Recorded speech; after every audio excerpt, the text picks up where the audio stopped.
Where does the royal family live? You might think it's here, but you'd be wrong. In fact, they live here. And their name certainly isn't Windsor. I've made a startling discovery. There's good evidence that's recently come to light that back in the Middle Ages, one of the kings of England was illegitimate. And if that's so, it means that every king and queen of our country since shouldn't by rights have sat on the throne.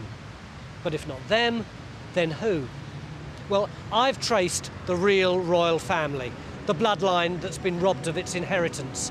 And I've discovered the person alive today who should be Britain's reigning monarch. This is how it happened.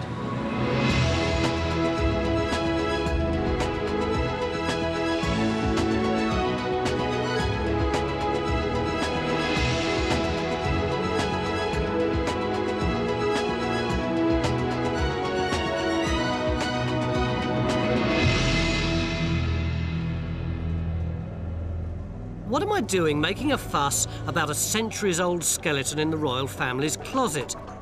Well, to me, it's all about the rules of the club.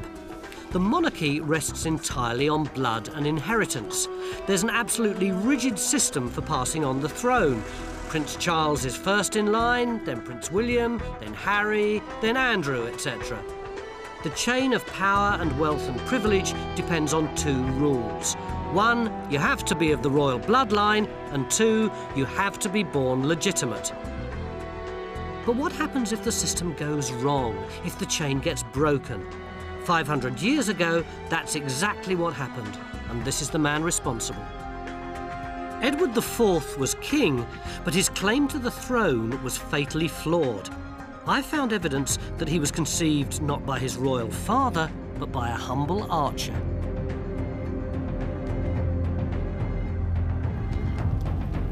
It was the summer of 1441. England was at war with France. Edward's mother had gone there with her husband. While he was away fighting, she was rumoured to have had a fling with an English archer based in the Rouen garrison. 9 months later, Edward was born. Within 20 years, Edward became Edward IV. But gossip about his parentage persisted in his lifetime and even after his death.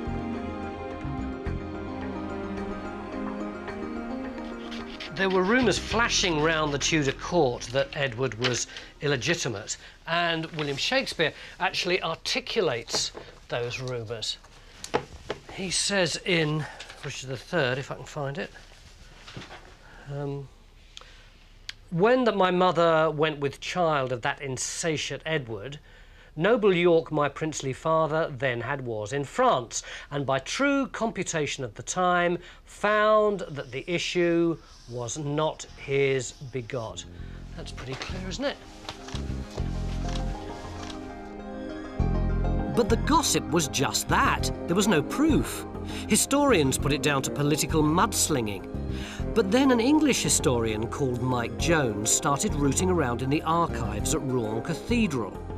And he discovered a document that for the first time provided facts to substantiate the rumours that Edward was a bastard. When you came here, what was it you were researching? I was looking into the records of the 100 Years' War. And you found this thing? This register. What is it? It's a record of the cathedral chapter for the summer of 1441. What's so significant about the summer of 1441? This is when Edward would have been conceived. And what was it that you found? That the Duke of York, his father, is not actually where he should be. He's on campaign in Pontoise. Prayers are being offered for his safety. What does it say? It says, a sermon is being preached for the safety of the Duke of York on campaign in Pontoise. So they're worried that he's away at the very time when he was supposed to be impregnating his wife? Yes. But couldn't the child have been premature? Very, very unlikely. A premature child would have been recorded. No one had ever understood the significance of this information before you found it? I couldn't quite believe it myself, that something as scandalous and sensational as this could have really happened. But this is really definite. This is the original document. It's the original document, and it shows that at the crucial time, from July through to August, the crucial 5 weeks, the father is not there. Edward was born in late April 1442. Counting back 40 weeks earlier puts his conception right in the middle of the 5-week absence of his supposed father. Now, conception dates aren't an exact science, but 5 weeks is a big gap. Infant mortality was very high. Sick or premature babies with a claim to the throne were a risk, and chroniclers always recorded them. What's more, this new evidence binds together other clues about Edward's birth, which had previously been glossed over. First, the Rouen Cathedral records also tell us that Edward's christening was a hushed-up affair in a side chapel. In contrast, his younger brother had the whole of Rouen Cathedral opened up in celebration. Second, the lantern-jawed Edward looked nothing like the thin-faced man who was supposed to be his father. And thirdly, neutral sources tell us that his mother herself declared that Edward was a bastard, even making a legal deposition. She knew that the truth was vital to the integrity of the royal line. So why does it matter whether or not Edward IV was legitimate? Well, if I stick this up here, hopefully I can show you. This line at the top here is the great line of British kings through from Alfred the Great to Henry II to Edward III. But after Edward, suddenly the whole thing explodes. It goes bush, because it's the War of the Roses and all the kings start dying off like flies until in 1485, when Richard III dies, there are no claimants left except this one, Henry VII. And his claim comes through this line, which is an extremely dodgy one because it's about the fact that John of Gaunt had a mistress, Catherine, and they had children. And that line is specifically barred from inheriting the crown.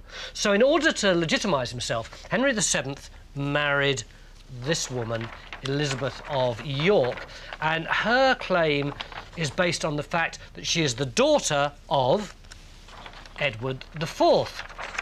But if Edward IV is illegitimate, then that invalidates the claim of Elizabeth and consequently of Henry and of Henry VIII and of Elizabeth I and of the Georges and of Victoria and everyone all the way down to the House of Windsor.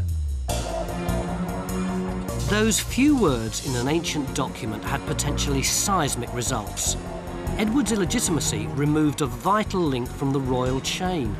I was about to contest British history as we know it. I wasn't naive. I knew it was impossible to be 100% certain about events that happened 500 years ago. But I wanted to make sure I had the balance of probability on my side. And where better to check 15th century facts than at the academic world's 15th century conference. Around the time that Luther challenged his colleagues at the University of Wittenberg on the matter of indulgences, another doctor of divinity was exciting to wholly different effect. In the much-needed break, I sounded out other opinions about Mike's theory. Do you think that there's a question mark over Edward's legitimacy? I think there is. It was certainly raised at the time, or fairly close to the time. It's a dynasty that destroys itself. If you start killing your brother and things of this sort, there's something odd going on. It's a very unstable time, I think, under Edward IV. Well, his research is very, very thorough and well done. On this particular topic, we're talking about an issue where everybody has said it's impossible in the past, it's nonsense, it's rubbish. And what Michael has done is he's shown it's feasible or plausible. I also talked to Mike again, who gave me one more plank of evidence, this time from Edward himself. Edward and his followers seem to have been suspiciously eager to tell the world that he was legitimate. His own circle, once the story gets out, go to the opposite extreme to try and dampen it down. But that's what's so fascinating.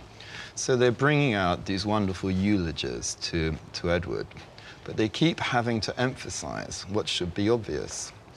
Conceived in wedlock, of the royal blood, But he's on the throne.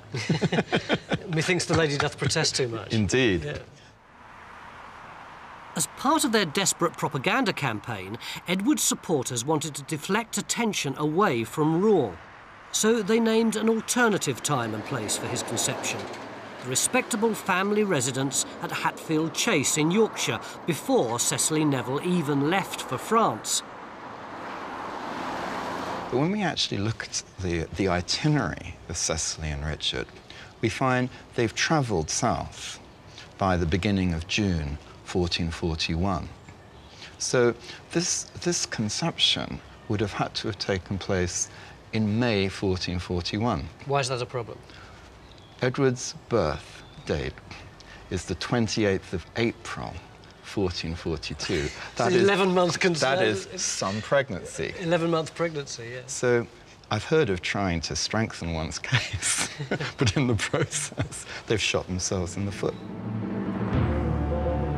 In other words, when Edward's supporters tried to counter the gossip about his illegitimacy, they came up with a story that would have made him 8 weeks overdue, which modern science knows to be impossible.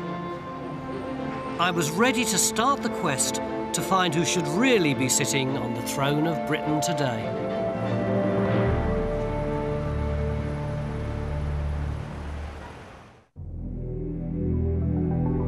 An ancient document in Rouen Cathedral has shown that King Edward IV was illegitimate. But you're only royalty if you're related to the right people. So Edward's unfortunate beginnings means that every royal since has been unwittingly living a lie.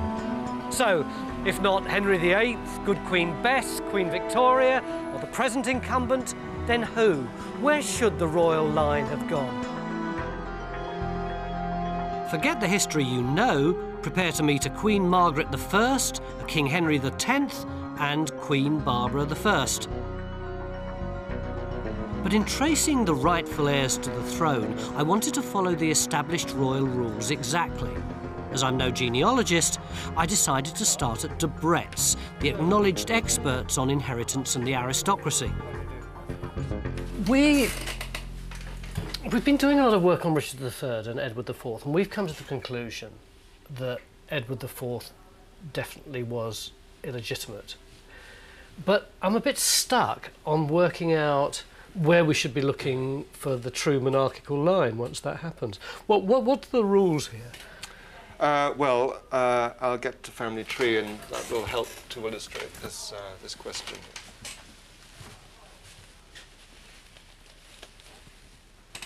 The crucial point is that Edward IV was one of 3 brothers. And it wasn't just Edward IV and Richard III. There was a middle brother, George, Duke of Clarence, who had children. So his children actually would have taken precedence over Richard III. Because here, there's Edward IV. Yeah. There's George, Duke of Clarence. George's 2 children were the last of the Plantagenets. Edward, Earl of Warwick, who was a poor simple boy locked up in the Tower where he died, unmarried. But this intriguing lady, Margaret, Countess of Salisbury, was the very last of the Plantagenets, and as such she was a threat to Henry VIII and the Tudor line. And Henry VIII was determined to get rid of her. Quite late, actually, in his reign, there was a trumped-up charge of treason, and she was done to death on the scaffold, and she was complaining to the last breath in her body. And did she have children? Yes, she did. She had quite a few sons, and it's through this line, again through the female line, that we followed this line of descent. So I'd found my true Plantagenet heir, the person who should have been on the throne. I'm calling her Queen Margaret I.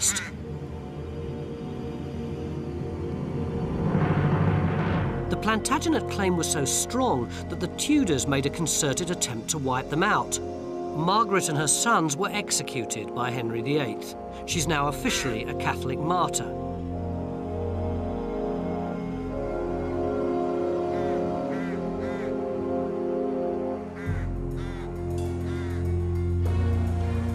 But her descendants survived. From Margaret, I had to trace an alternative royal family.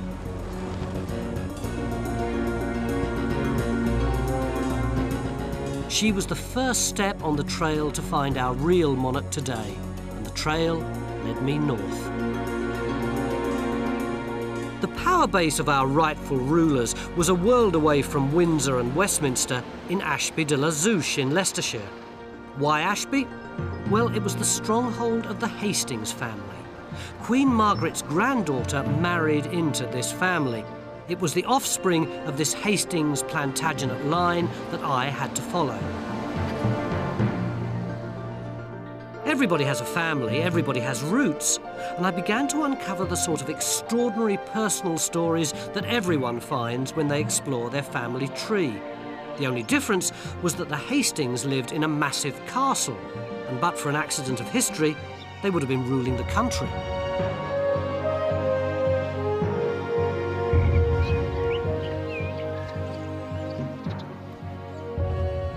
By the time of Elizabeth I, the heir to Ashby, and therefore our alternative Plantagenet monarch, was Henry Hastings, 3rd Earl of Huntingdon. Forget the bloke with the 6 wives, this is the real Henry VIII. This Henry was no less vicious than his namesake. Henry was known as the Puritan Earl. Up until now, the Hastings Plantagenets had been staunch Catholics. Don't forget that Henry's great-grandmother, Margaret, had actually been a Catholic martyr. But Henry instituted his own mini-Reformation and started persecuting the Catholics zealously. There's one story where he punished a housewife who'd been hiding a Catholic priest by laying her on the ground, putting a door on top of her, and then squashing her to death. Henry was happy to serve the Tudor Queen. He didn't know the rules had been broken, but records show she was only too aware of his pedigree.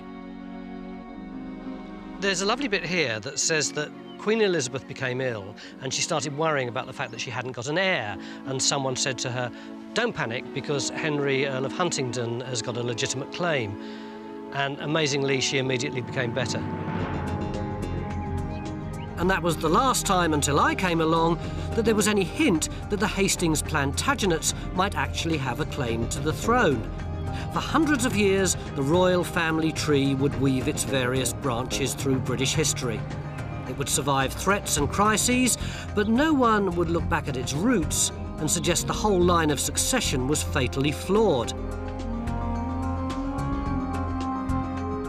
80 years on, the Tudors had been succeeded by their cousins, the Stuarts, and the person wearing the crown was Charles I. When Charles slid to defeat in the English Civil War, the Hastings Plantagenets stood by him to the end.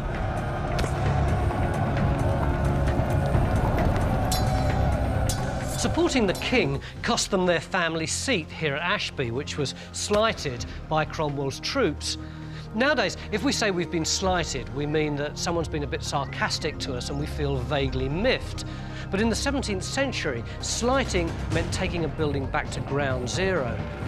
You can see what Cromwell's men did here. They completely blew up half the building. These massive walls completely gone. And the rest of it, they left open to the elements. It was an absolute loss of property and power and status.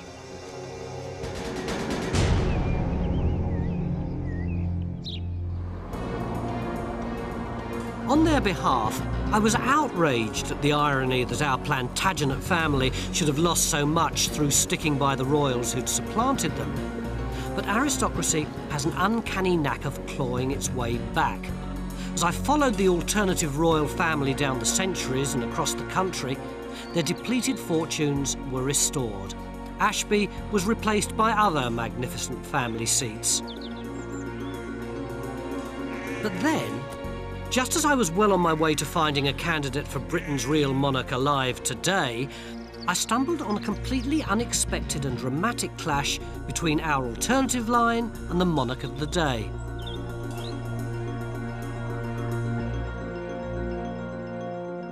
The Hastings had taken on the title of Earl of Loudon. This was their enormous castle in Scotland. It was known as the Windsor of the North, 365 rooms. But building it emptied the family bank accounts.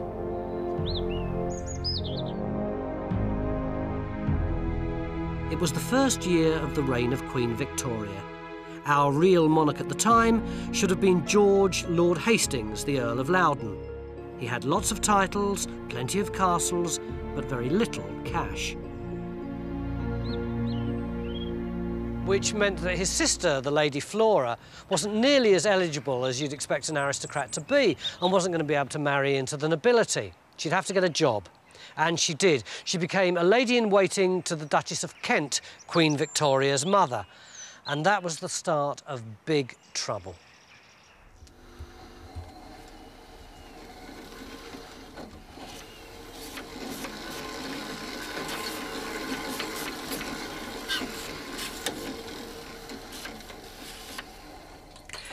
For the very first time, our royal family hit the headlines.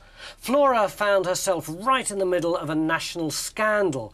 It wasn't her fault. She was the victim of a family feud involving Queen Victoria's mother, who Flora was lady-in-waiting to, and a man called Sir John Conroy, who'd been acting as Victoria's unofficial stepfather since Victoria's real father died when she was 8 months old. Nowadays, newspapers print gossip about royal sex lives at the drop of a hat, but in 1839 they had to be much more circumspect. Nevertheless, nothing could stop the gossip that Sir John Conroy was far more than her mother's private secretary. Victoria hated him for that. She called him the monstrous devil incarnate. When she came to the throne, she had two ambitions. One was to get rid of all the immorality of the Regency period, and the other was to get rid of Sir John Conroy. And that is where Flora comes in.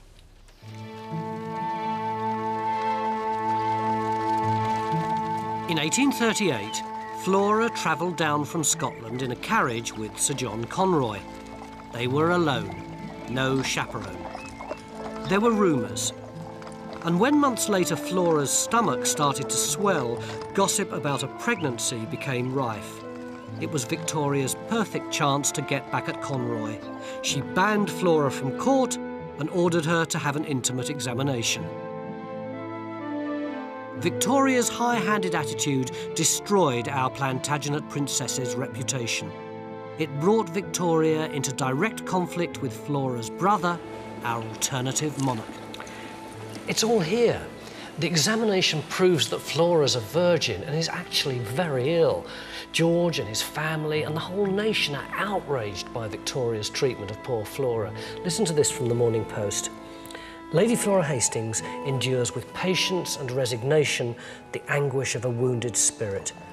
A virtuous and amiable lady destroyed in the flower of her days by the slanders and the insults of court minions. Of course, they couldn't actually criticise the Queen openly, but everyone knew what the phrase court minions really referred to.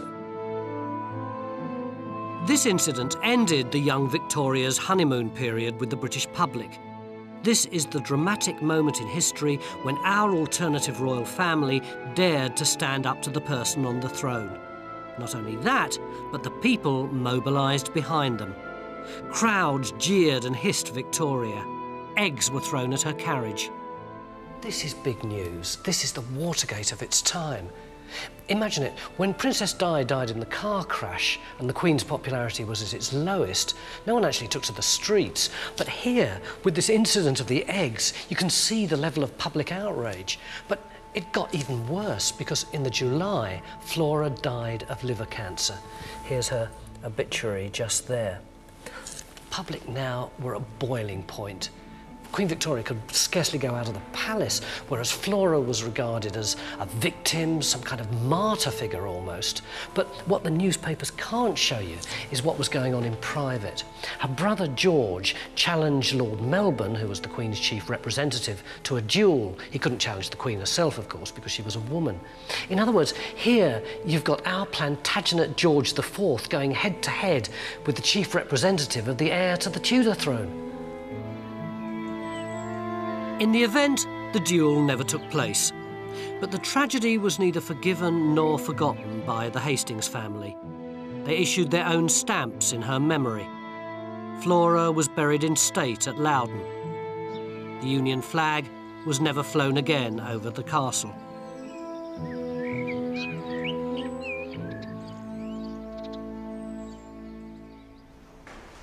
The publicity about Flora made my research easier. But later on in Victoria's reign, our alternative royal family were hit by a massive change in their fortunes. In a dramatic twist of fate, the noble Plantagenets were torn off their pedestal. It was an event that totally transformed my search for the person who should be on the throne today. This was the man responsible: Henry Weysford Charles Plantagenet Rawdon Hastings. He was, frankly, a bounder. He even stole his friend's fiancée. But he had only one real love in his life. Henry was married to the track. As soon as he came of age, he started to run horses and bet heavily.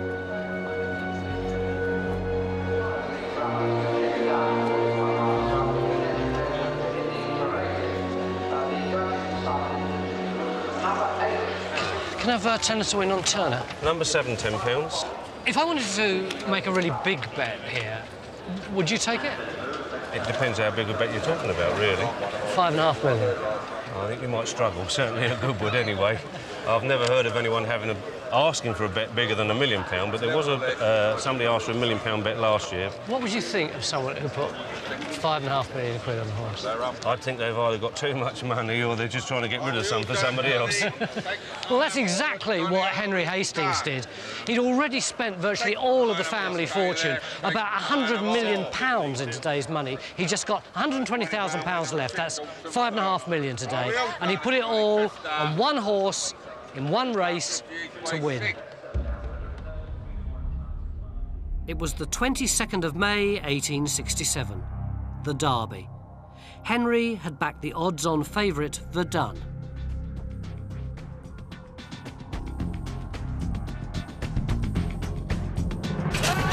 were off. Right from the start, Verdun was in the lead. All the way round, he was leading. Then in the final furlong, a rank outsider called the Hermit started to gain ground. With every step, he got closer.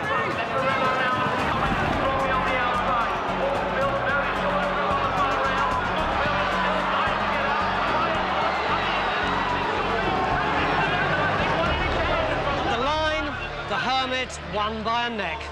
The sport of kings had destroyed our King Henry X. By the age of 25, our Henry X had frittered away the family fortune, running up millions of pounds of debts. He got another name, the King of the Plungers.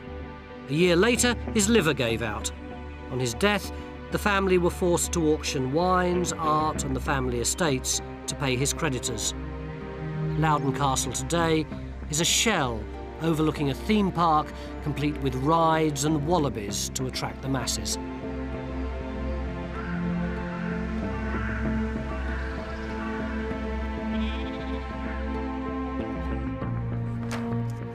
Suddenly, our alternative line had run slap bang into the real world.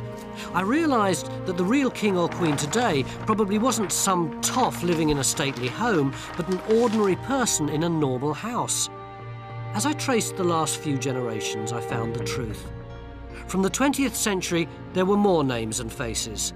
Tragic deaths in both world wars that meant we should have had both a Queen Edith and, until last year, a Queen Barbara I.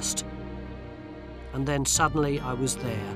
I couldn't quite believe it, but I had a name and an address for the person who should be ruling Britain today.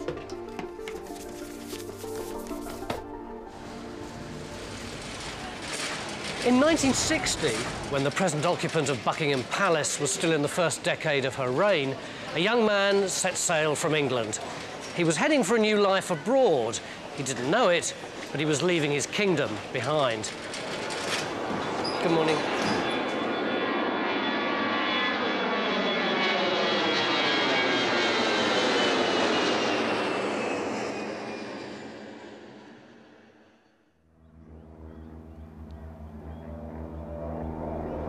After discovering a flaw in the royal succession, I'd traced the line of true kings and queens that leads to the person who's Britain's real monarch. But he'd emigrated.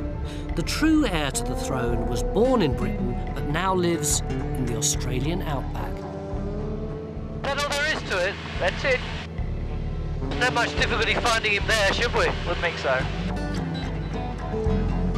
Should we go down and have a look? Yeah, sounds good. His name is Michael Hastings. Armed only with my family tree and my increasing obsession with the subject, I went to tell the man who should be King Michael I the good news.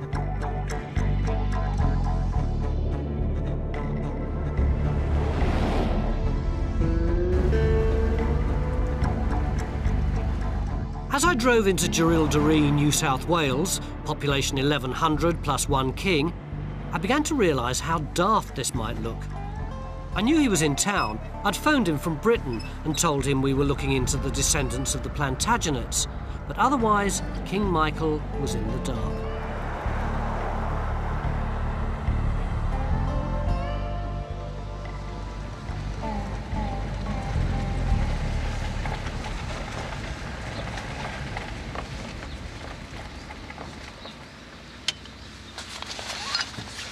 .74. 12,000 miles, 2.5 days and a lot of jet lag, and I'm finally here. And to be honest, I'm not quite sure how to play this. I mean, if someone turned up on your doorstep and said, "Excuse me, do you know that you're the King of England?" you'd be a bit surprised, wouldn't you? Particularly if they had a director with them and a sound man and a cameraman. So I think what I'll do is I'll just talk to him about some of the facts first of all, relax him a bit, and then hit him with the real import of what we've got to say at the end.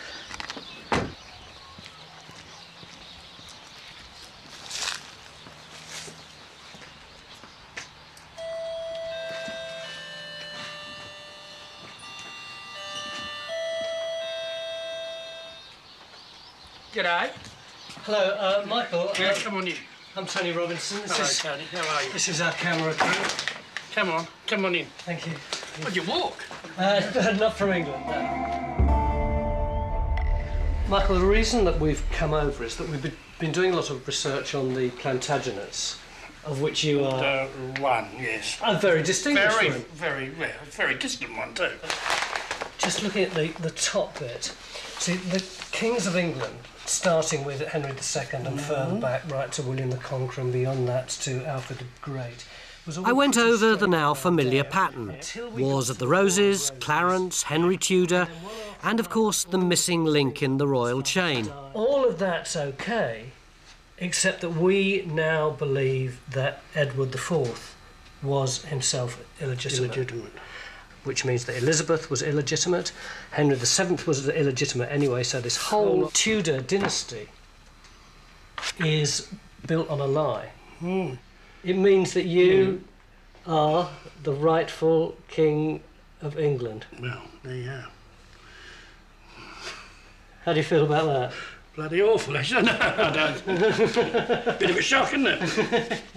Bit of a shock. Has it ever crossed your mind before? No, it hasn't, actually. But you knew you were a Plantagenet. Well, yes, I just said, oh, yeah, well, you go back so far and you somewhere along the line, you're a Plantagenet, you know.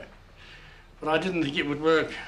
I didn't know anything about this bit, the illegitimacy bit. Yeah.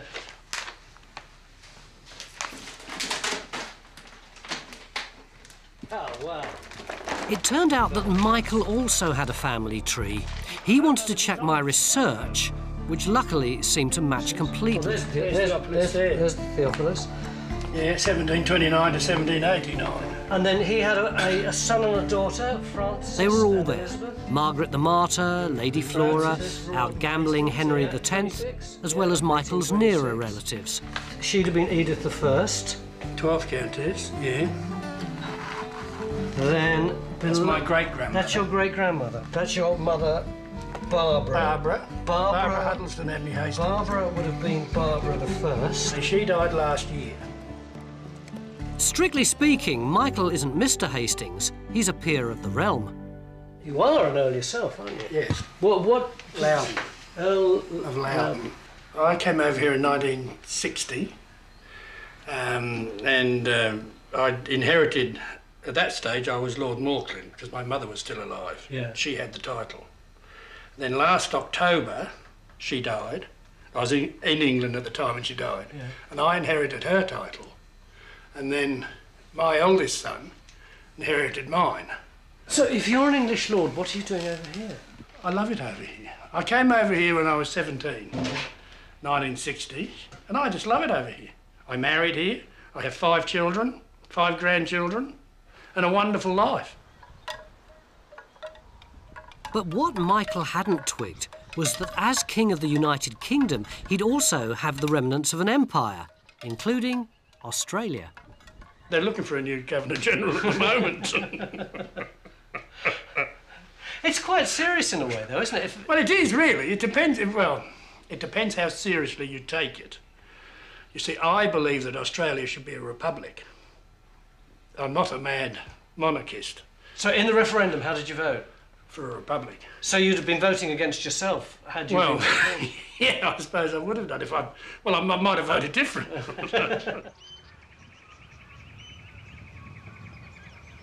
Two of Michael's daughters also live in Jerilderie. Princess Rebecca and Princess Mandy, with the young Prince Riley, took a bit more convincing than their father had done. All the way down to here, to your grandmother, Barbara, which means that when Barbara died, Michael became King of England. You're right. Became the true King of This England. is the King of England, which means that you two are princesses. It doesn't mean, like it does mean, but really. You've got to remember, this lot aren't just going to step aside and say, here, I'll take over. Well, I don't know, if you've got an army together, maybe they... This is real stuff. This is real, proper... We are the true royal family of England. It just not that we're not believing people, but... OK, you want the facts, there's only one way to guarantee the facts, and that is via DNA. Would you be prepared to let us have a little piece of your hair, and we can run the DNA check and make sure that this is true? The history is very me. Charles, it's true. Have you got a pair of scissors? I don't know, Dad, if you're going to hair. He needs all the hair he can get. It was a lot of hard work. I could just take the ponytail. Oh, you could, yes, but, well, no. I'm going to laugh if it turns out it's wrong. Someone's been playing up somewhere. Take my natural colour. Goodness, where do you want me to take it from? In my naivety, I thought you could get DNA from any old hair. Actually, you need the root and gloves. But they humoured me. So there I was, after half an hour, messing about with people whose blood gave them more right to the throne than starchy old Prince Charles. Yeah, well, that's royal hair, that is. That I'm a little prince. Yeah. Do you think... That's funny. Do you think you are a little prince? No. Why not? Because no. So we've got Prince Caleb, and what are the other children? Isabella. And, Jet. Princess? Prince. Prince Jet. That will be a new He's a one. 21st century prince. He's a card. Yeah, and Zach. Prince Zach and Prince Jet. Yeah. That is so cool. And Riley. And what was your mum's name? Nolly. No, it's a pity that she's not alive now. So no. Very. She would have been was just. Queen Oh. Nolan. That would have been so lovely. I won't even say what she would have said. Because she can't say it on the television. Yeah, no, she wasn't really into it much at all, was she, Kate? Up until that moment, my quest had been a bit of a game. But meeting Michael, I really liked the sheer normality of his life and was actually rather touched by his bluff republicanism. I began seriously to think about not only what he'd lost, but also what he'd gained by not being King of Britain.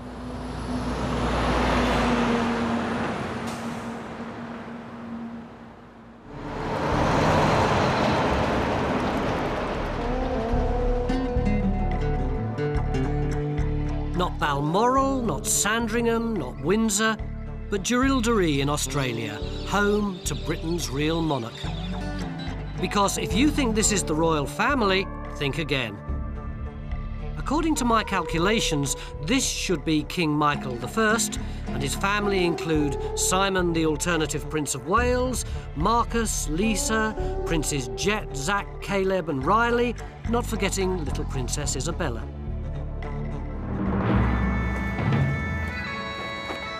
Queen Elizabeth II's day is planned minute by minute, including a piper who plays at 9 o'clock after the royal breakfast. She spends her time going through the royal rituals, pressing the flesh with ambassadors or ageing celebrities, anyone who needs the boost of pomp and circumstance.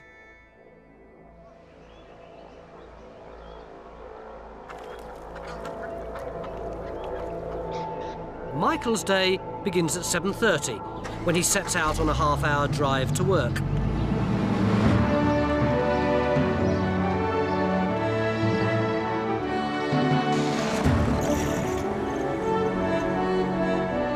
He works at the Australian Rice Research Institute.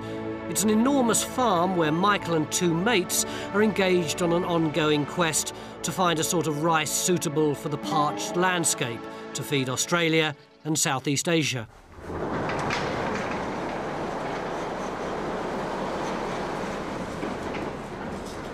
Yeah, I don't know what fertiliser we got left, Mike, but Oh, so we'll have a look through these bins. Do you want to start chucking them in the Bedford? All right. And Matt and I might try and work out what's in the other bins. One of the interesting things about our Plantagenet king is that he started off as a standard British public school boy with a title. But something in his character transformed him into a regular Aussie bloke who'd vote to get rid of the monarchy. Like Prince Harry, Michael came to Australia to do some jackarooing in a sort of gap year. But his temporary stay became permanent. After a couple of other jobs, I joined a company called Dennis Lascelles. They were a stock and station agency. A stock and station agency over here is a combination of kind of buying and selling properties and sheep and cattle and all that kind of thing. And they sent me to Jerilderie, and that's how I started in Jerilderie, and that was in 1966, and I've been there ever since. It's a very small town. What's in it for you? The casualness, the friendship, the lifestyle, that's the bit I like. After only a couple of days in the bush, I could see what attracted our real king to the tough but uncomplicated Australian lifestyle. I think I'd kick if you did that to me.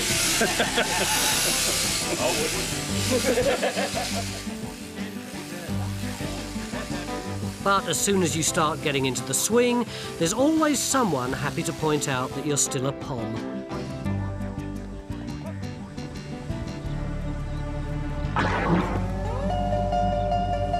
Years on, I'm still a pom, or that pommy bastard, you know, one or the other. Yeah. Oh yes, well that's typical Australian, though. Oh yes.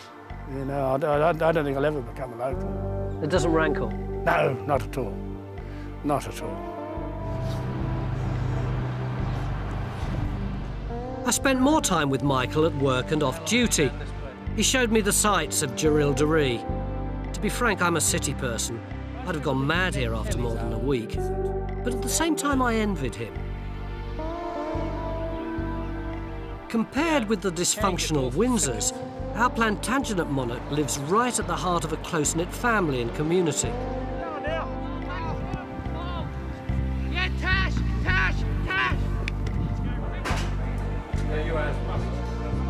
Whatever the gags and put-downs, it seemed to me that he'd made a life for himself out here that was far better than any that he could have had as King of Britain. I'm friggin' working. At least I turn up. More than you friggin' do half the time.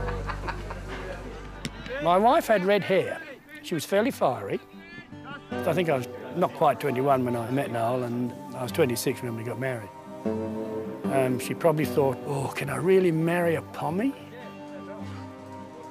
What do you think Nolene, an all-Australian girl, would have said if she'd known that she was really the Queen of England? I think she would have probably said, get me another stubby, Michael. I think I'm going to need it. If the Queen abdicated, if she said, I've had enough of it, would you go back? Probably not. Probably not. And I couldn't blame him. But I still wondered what Britain would have been like if our alternative history had happened. We wouldn't have had Henry VIII, so Britain might still be a Catholic country like Ireland. And Britain was only formed because James VI of Scotland became James I of England as well. So there'd be an independent Scotland with its own king. And what about our current royals? Well, we've never had the House of Hanover either, so maybe, just maybe, somewhere in Germany today, a very ordinary and elderly lady, who may or may not be called Elizabeth, goes to buy a few slices of bratwurst. Guten Tag. 200 Gramm Wurst, bitte. Ja. Oh. 200 Gramm. Dankeschön. Danke. Danke. Wiedersehen.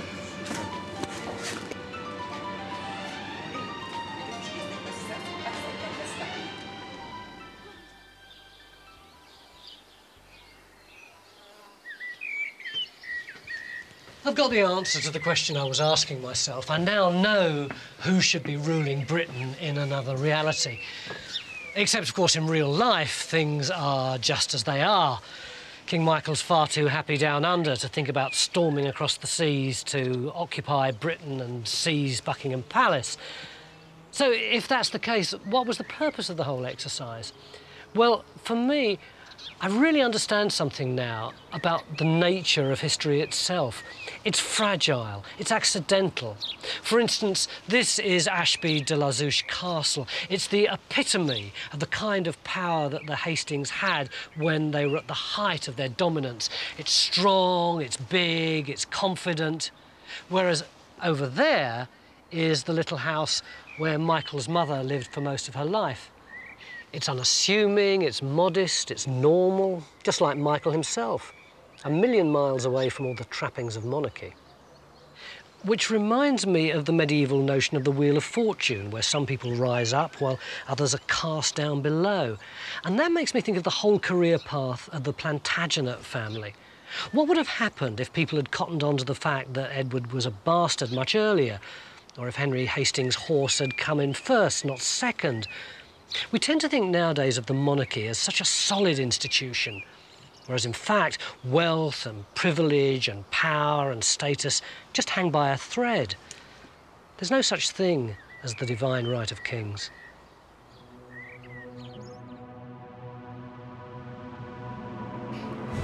Because we haven't even started to talk about the enormous power that a monarch's got, even today. No, well, that's right. I suppose a lot of the power's been taken, but there's still some around. Do you fancy knighting me? Oh, I don't see why not. Yeah? What would you like to be? I'll just have a look around here.